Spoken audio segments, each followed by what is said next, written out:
আসসালামু আলাইকুম রহমতুল্লাহ। আশা করি আল্লাহ পাকের হাবিব হুজুর পাক সাল্লাল্লাহু আলাইহি ওয়াসাল্লামের অশেষ রহমত ও বরকতে আপনারা সকলে ভালো আছেন, সুস্থ আছেন। আলহামদুলিল্লাহ, আপনাদের দোয়া ভালোবাসায় আমি অনেক ভালো আছি, সুস্থ আছি আলহামদুলিল্লাহ। আজকে আমি আলোচনা করব কবর শক্তি চালান বিদ্যা লেভেল 3 নিয়ে। লেভেল 3টা বাকি ছিল, অনেকেই বলতেছেন লেভেল 3টা দেওয়ার জন্য। আসলে কবর শক্তি চালান বিদ্যার লেভেল 1 যেটা দিয়েছি, শত্রুকে তামা তামা করে দেওয়া। তারপর কবর শক্তি চালান বিদ্যার লেভেল 2 দিয়েছি, যেটা আপনি এটা সাধনা করা থাকলে আল্লাহর হুকুমে ইনশাআল্লাহ একটা দেশের prime minister, president, chairman, member হতে পারবেন। এগুলো আমার পরীক্ষিত তদবির, এগুলো আমরা প্রয়োগ করেছি, পরীক্ষা করেছি, আপনাদেরকে দিয়েছি। এটা জাস্ট আমরা শুধু এই সাধনাটা যাদের করা আছে তারা পারবে এটা করতে। হ্যাঁ, আমি শুধু এটার ক্ষমতাটা আপনাদের সাথে প্রকাশ করবো ইনশাআল্লাহ। তো লেভেল 3তে যেটা পাবেন আপনারা, আমার উস্তাদ পাকিস্তান রয়েছে, আমার উস্তাদ মিশর রয়েছে, তাদেরকে আল্লাহ রাব্বুল আলামিন নেক হায়াত দান করেন। এগুলো আমি তাদের কাছ থেকে খুব কষ্ট করে অর্জন করেছিলাম। 6 লেভেল পর্যন্ত রয়েছে, 3 লেভেল পর্যন্ত আমার ওস্তাদ আমাকে একদম রভাবে অরিজিনালটা শিক্ষা দিয়েছেন আলহামদুলিল্লাহ। কোনো মানুষকে কবর শক্তি চালান বিদ্যার মাধ্যমে কবরে একদম পুরা হায়াত থাকলে আল্লাহ রাব্বুল আলামিনের হুকুমে তার অসৎ কর্মের কারণে হায়াত কেটে যাবে। সে কবরে একদম কবরের নিচ থেকে যে সমস্ত বদ, ফাঁসি দিয়ে মারা গেছে এমন বদ, আত্মহত্যা করে মারা গেছে এমন কবর থেকে মাটি এনে কবরের নিচ থেকে বদ আত্মা চালান করে দেওয়া। ঠিক আছে, যাই হোক, 2 নম্বরে কবরের কাছে গিয়ে এমন কোনো কবর, যে কবরে কোনো প্রধানমন্ত্রী মারা গেছে, কোনো মেম্বার, চেয়ারম্যান মারা গেছে, এমন কবরের কাছে গিয়ে সাধনাটা, বিদ্যাটা প্রয়োগ করলে আপনি কোনো জায়গার মেম্বার, চেয়ারম্যান হতে পারবেন। তো পরীক্ষা করেছিলাম 3টা মেম্বারের উপরে, আমি এর আগে ভিডিওতে বলেছি, আপনারা দেখে নেবেন। 3 নম্বর লেভেলে যেটা রয়েছে সেটা হচ্ছে যে আপনি যে কোনো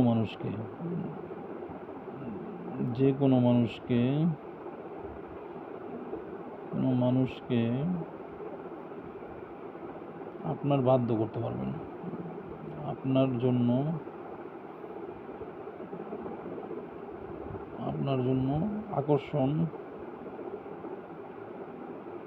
আকর্ষণ প্লাস বশীকরণ প্লাস বাধ্যকরণ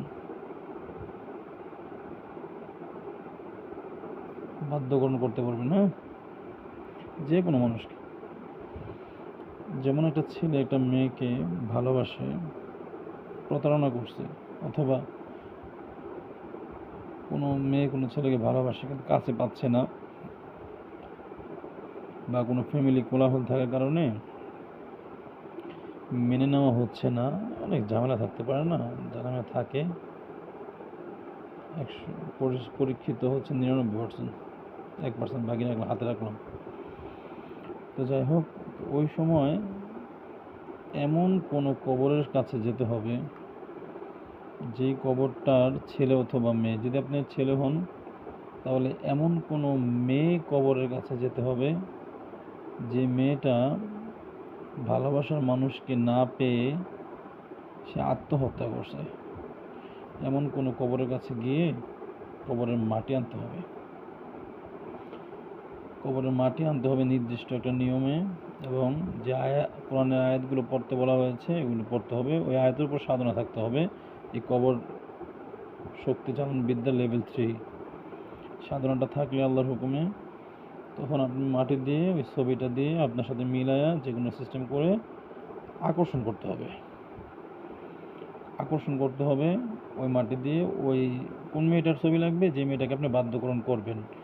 কোন মাটি আনলেন, যে মেয়েটা, এমন মেয়ে মারা গেছে যে মেয়ে ভালোবাসার জন্য আত্মহত্যা করছে। ওই মাটি টাটি দিয়ে ছবি টবি দিয়ে আল্লাহর হুকুমে আপনি আকর্ষণ করবেন, আকর্ষণ, যদি বিচ্ছেদ হয়ে যায়, যত বড় ঝামেলা করে আপনার সাথে বিচ্ছেদ করুক না কেন, সে আপনার ছায়া দেখতে পারে না, সে আপনার নাম শুনতে পারে না, যাই কিছু করুক, আকর্ষণ করবেন। আকর্ষণ করলে সে রাতে আপনাকে স্বপ্ন দেখবে, আপনাকে স্বপ্ন দেখবে, স্বপ্ন দেখবে। স্বপ্নের মধ্যে এমন ইঙ্গিত পাওয়া যাবে, যদি আপনার প্রতি আকর্ষণশীল না হয় তাহলে তাকে কবরের ভয় দেখানো হবে, সে কবরে চলে যাবে এমন একটা বিষয়, তাকে একটা ভয়টা দেখানো হবে, সে বাধ্য হয়ে আপনার কাছে কি আকর্ষণ হবে। হ্যাঁ, মানে আকর্ষণ হতে সে বাধ্য হবে, মানে না চাইলেও তার আকর্ষণ করতে হবে। দেখা যায় যদি অনেক কঠিন মনের মানুষ হয়, আকর্ষণ হয়েছে কিন্তু প্রকাশ করতেছে না, আকর্ষণের লেভেলটাকে ঠিক রেখে তাকে বশীকরণ করতে হবে।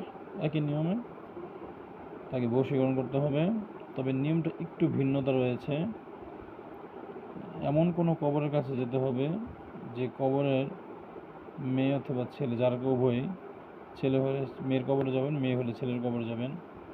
যে কবরের মেয়েটা শুধু ভালোবাসার জন্য আত্মহত্যা করছে এমন কোনো কবরের সামনে যেতে হবে। শুধু ভালো, অনেক কবর পাওয়া যায় দেখবেন আত্মহত্যা করছে ভালোবাসার জন্য, রিলেশনের জন্য আত্মহত্যা করে, এবং কবরের কাছে গিয়ে যে আয়াতের কথা বলছি, আয়াতটাকে এখানে পড়তে হয় 118 বার, 118 বার, তবে এখানে পড়তে হয় 122 বার। বুঝতে পারছেন? এটাকে বশীকরণ করতে হবে। বশীকরণ করার পরে আপনি যদি বলেন যে আমার মন মতো হয় নাই, বশ হয়েছে সব কিছু ওকে, মন মতো হয় নাই, তখন তাকে অটোমেটিকলি এটা এই লেভেলটা, দুইটা লেভেল ঠিক রেখে বাধ্যকরণ করে দিতে হবে। এবার আসেন খেলা, জীবন মরণের খেলা। যদি বাধ্যকরণ করার পরে কেউ তাকে আসতে না দেয়, হ্যাঁ, ফ্যামিলি থেকে আটকায় দেওয়া হলো, আসতে না দেয়, তাহলে যেই কবর, এই কবর থেকে মাটি আনছেন না, কোন কবর থেকে আনছেন? যারা আত্মহত্যা করছে ভালোবাসার জন্য, এই কবর থেকে মাটি আনছেন আপনারা। যদি সে বাধ্যকরণ হয়েছে, বশীকরণ হয়েছে, আকর্ষণ হয়েছে, তিনটা মিলে একটা হয়েছে, এই মানুষটা পৃথিবীতে বেঁচে থাকলে আপনাকে নিয়ে বেঁচে থাকতে হবে। এই মানুষটা যদি আপনাকে নিয়ে না বাঁচে তাহলে এই যে কবর থেকে মাটি আনছেন, এই কবর থেকে যেটা উঠানো হবে উপরে, কবরের উপরে উঠানো হবে, এই মোয়াক্কেল, এই বদ জিন বলেন, যাই বলেন, বদাত্মা, পরে কবরের নিচে নিয়ে ছাড়বে। বুঝতে পারছেন? কবরের ভিতরে চলে যাবে, মানে মারা যাবে। আকর্ষণ হয়েছে, আকর্ষণ হলে সে চলে আসে। আমি যতগুলো কাজ করছি এটা দিয়ে, আকর্ষণের কাজ করছি পরে আর টিকতে পারে নাই, আকর্ষণের কাজ করছি পরে তার 7 সাগর 13 নদ পাড়ি দিয়ে চলে আসছে। এরপরে যদি আপনি এটা ঠিক রেখে, এই লেভেলটা ঠিক রেখে আপনি বাধ্য করে বশীকরণ করতে যান, সে পৃথিবীর যেখানে থাকুক আল্লাহর হুকুমে, পরে কেউ আটকে রাখতে পারবে না। এখন বশীকরণ করছেন, আপনি যদি বাধ্যকরণ করেন, যদি কেউ আসতে না দেয় বা আসতে না পারে যে কোনো সমস্যার কারণে, ও ওর জীবন দিয়ে দেবে, ও নিজে আত্মহত্যা করবে। ও যে কীভাবে আত্মহত্যা করবে নিজে বলতে পারবে না, শুধু আপনার জন্য। কথা বুঝতে পারছেন? এগুলো মারাত্মক লেভেলের বিদ্যা। এগুলো শুধু আমার কাছে আছে, এতটুকু প্রকাশ করলাম যে আমার কাছে আল্লাহর হুকুমে আছে, এতটুকু আমি প্রকাশ করলাম। কথা বুঝতে পারছেন? অন্য কিছু প্রকাশ করলাম না। প্রকাশ করার, যদি আমি এই বিদ্যাগুলো যদি সম্পূর্ণ প্রকাশ করি, একদম অরিজিনালগুলো আমি যদি দেই, তাহলে কেউ কারো হাত থেকে মানে বাঁচবে না, মানে কেউ কারো হাত থেকে বাঁচতে পারবে না এলে এই বিদ্যাগুলো শিখলে। বুঝতে পারছেন?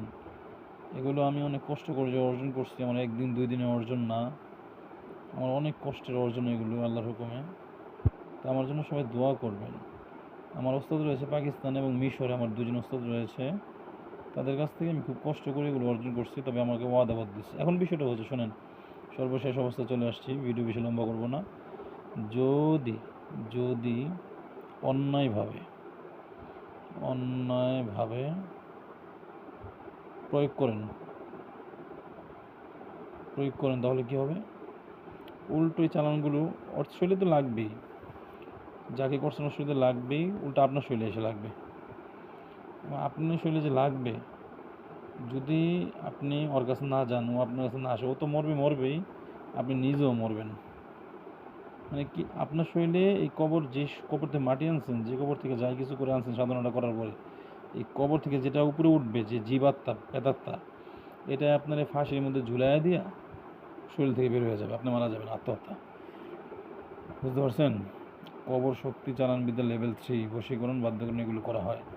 এগুলো খুব মারাত্মক এক্সপেন্সিভ বিদ্যা, এগুলো মারাত্মক লেভেলের খতরনাক বিদ্যা, তবে হালাল। আলহামদুলিল্লাহ এটা হালাল, কোনো কুফরি নেই, কোনো শিরকি নেই, কোনো বেদাত নাই, কোনো কিছু নেই। আল্লাহর কোরআন, অর্থাৎ আল্লাহ বলছেন মুনাজ্জিলুম মিনাল কোরআনি মা হুয়া শিফা ওয়া রাহমাতুল লিল মুমিনিন। কোরআনটা হচ্ছে পুরোটা একটা শিফা, একটা ঔষধ, একটা চিকিৎসা, একটা শেফা। যদি ওয়ালা ইয়াজিদু যালিমিন ইল্লা খাসারা, জালেম সীমালঙ্ঘনকারীদের জন্য ক্ষতি বৃদ্ধি করে। এই বিদ্যাগুলো আমার কাছে আছে, আমি এটা প্রকাশ করলাম। কথা বুঝতে পারছেন? কাউকে দিলাম না। এমন কাউকে যদি পাই আমি কখনো আল্লাহর হুকুমে আমার জীবদ্দশায় আমি বেঁচে থাকা অবস্থায় আল্লাহ যদি তৌফিক দেয়, যা কামিল মুত্তাকি পরহেজগার আল্লাহওয়ালা এই বিদ্যাগুলো নিয়ে তিনি আমানত রাখবে এবং সৎ কাজে ব্যবহার করবে। এবং যদি কাউকে কখনো পাই, আমি আমানতদারিদের হিসাবে আমি দিব ইনশাআল্লাহ। আমার ফ্যামিলিতে পাই, আমার পরিবারে পাই, যাকে পাই, আমার রক্তের কাউকে পাই, আমি দিব। আমার রক্ত ছাড়াও যদি আমার ভিউয়ার্স আপনারা যারা রয়েছেন এর মধ্যে যদি কামেল মুত্তাকিন পরহেজগার থাকে, ইনশাআল্লাহ আমি দিব। একটা সময় আমি এগুলো দিব। হ্যাঁ, আমি যেহেতু প্রকাশ করতেছি, আমি এগুলো দিব ইনশাআল্লাহ, আমার নিয়ত আছে। আমার জন্য সবাই দোয়া করবেন। হ্যাঁ, আসসালামু আলাইকুম রহমতুল্লাহ বারাকাতুহু।